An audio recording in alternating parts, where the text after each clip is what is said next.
Itzuli gaitezen gure txamponen adibidera, batez ere oso ilustratiboa dalako. Baina oraintxe ez dugu bakarrik lau txampon kontziatuko baizik eta edozein N txamponen kopurua kontziatuko dugu. Eta gure helburua izango da N oso handia egitea. Ze orduan, batez ere, lehenengo eta behin, sistema fisikoetan agertzen den kopurua, N kopuruan, partikulen kopurua itzela dugulako, eta gero, batez ere, ilustratu nahi duguna, N oso handia denean, orduan gauza interesante batzuk agertzen dira, eta hori ilustratzeko, batez ere, txamponen adibidea erabiliko dugu, batez ere, erraza dugulako. Orduan, N txampon ditugu, eta hauek botatzen badigu, demagun gertaera hause dugula, ez? Esate baterako, lehenengoa urdina, bigarren gorria, gero urdina, eta bar. Hau izango litzateke beraz, gertatu daiteken mikroegoera bat. Baina gero definitu genuen, nolabait makroegoerak definitu genituen, eta makroegoeretan, goratzen baduzu orduan berdin zitzaigun, ze txamponen bakoitzak zeukan ordena, eta gu bakarriz sentatzen ginen gorrien kopurua eta urdinen kopurua batez ere. Esate baterako, izango litzateke makroegoera bakoitzak izendatzeko era bat. N txiki gorrien kopurua eta N-N urdinen kopurua. Orduan, hau izan da, galdera interesantea bat dugu.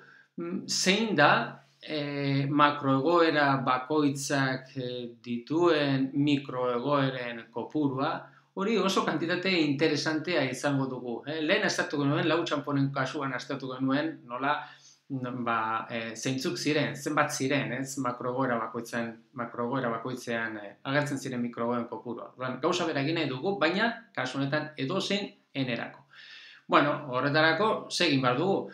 Egin behar duguna da, azken finean, esate baterako demagun hause da daukagun gertaera bat, makroegoera horren barruan dagoen mikroegoera bat, eta egon daitezken mikroegoera posible guztiak, hori batez ere makroegoeren ezaugarria betetzen dituen mikroegoera posibilitate guztiak, egin behar duguna da, txampoen nagoen arteko permutazioa, esate baterako, permutazioa. Permutazio hori egiterako orduan, ze permutazioa mentxe daukagun kopurua, txamponen kopurua N izan da, orduan permutazioen kopurua badakigu N faktorial dugula. Baina, hortaz gain, badaude batzuk errepikatuta daude. Zeintzu dira errepikatuta daudenak, daukau alde batetik N txiki gorri ditugu errepikatuta, eta beste aldetik urdinak ere errepikatuta ditugu, N-N. Orduan, horiek kontutan hartu behar ditugu. Beraz, mentxe daukaguna da, permutazioak errepikatuta dauden elementuekin. Orduan, gora ezazue, nola egiten genuen hori, eta ateratzen zaigun balioa, beraz, mikroegoeren kopurua, dugu N faktoriala zati errepikatuta dauden elementuetik ateratzen direnak. N faktorial bider N-N faktorial. Beraz, hauek dira makroegoera honen barruan dauden mikroegoeren kopurua. Eta mikroegoeren kopurua adierazteko hementxe letra hause omega maiuskula erabiltzen dugu eta hementxe adierazten dugu zenbat, adibidez, N txampon ditugun eta zenbat elementu gorri ditugun. Era honetan erabiliko dugu izendatzeko mikroegoeren kopuruak. Eta berriro, esan dugu bezala, hau da honi dagokion adierazpena.